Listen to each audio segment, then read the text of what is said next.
My wife, my kids, they began these candlelight visuals.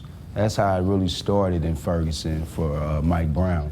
It was visuals. A peaceful vigil and demonstration last night turned into rioting and looting of stores. But as it persisted, there were like a national fervor that started to move into our city. You had people that, state senators and representatives and activists who were legitimately protesting during the day and in the early night. But what you'd have their movement was corrupted by the outsiders that were coming in and throwing Molotov cocktails. I would say close to over 90% were in from outside. 90%. Over 90%. It's becoming a nightly routine here in Ferguson, arresting 31 people, saying many of them were from out of state.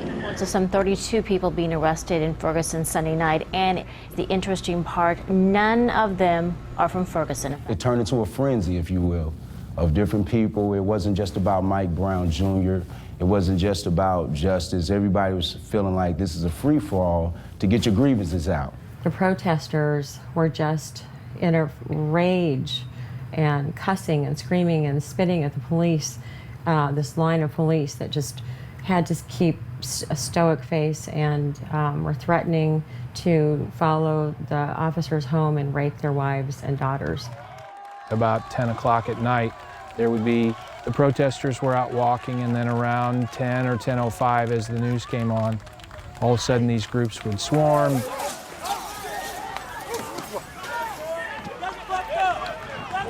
And the more that came, the more TV cameras came, the more people, and it really kind of fed on itself. And then we would be, once again, displayed as a racist, horrible city.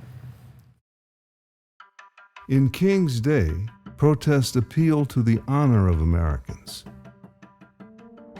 In Holder's Day, it manipulates their guilt.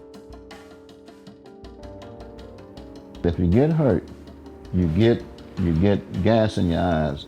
The word was, go to Greater St. Mark. And the protesters had not had a place, a home base, if you will, to come and to set up.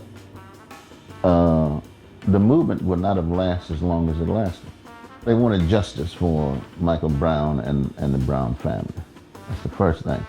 Now, there were, almost everybody had their perspective of what that justice should look like. And so we can't control that. There were a lot of different groups, and they were not organized together. The methods they use to fight seem like something a kid does when he's between the ages of 2 and 3. I can't rationally talk to you. I can't agree to disagree with you, but I can spit, bite, and kick you because I'm a toddler. So these young people took that approach. You will not listen to us, so we're gonna blow up your buildings, we're gonna burn things down. Who wanna take the time to break down racism from a philosophical level. Y'all did not show up. I don't care about how it look. It ain't made for TV. This ain't your daddy's civil rights movement. This ain't your daddy's civil rights movement. And they wanna know. Even in the back day, they did this. But they did it differently to get an answer. But this generation here feel like somebody owed them something. We want this, we want that, we want a board of this, we want a board of that. Okay, and grant you, in the day, and I gotta keep going back to the day, because when I heard somebody say F Dr. Martin Luther King, I was through.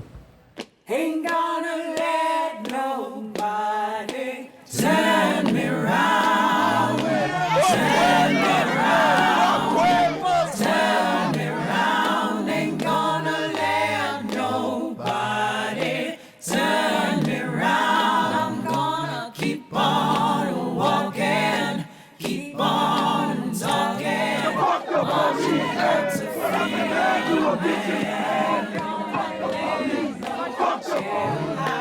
turn me around. That's what I say. I support Hamas 100%. I look like this? I am with them, just like I'm against you. Fuck you.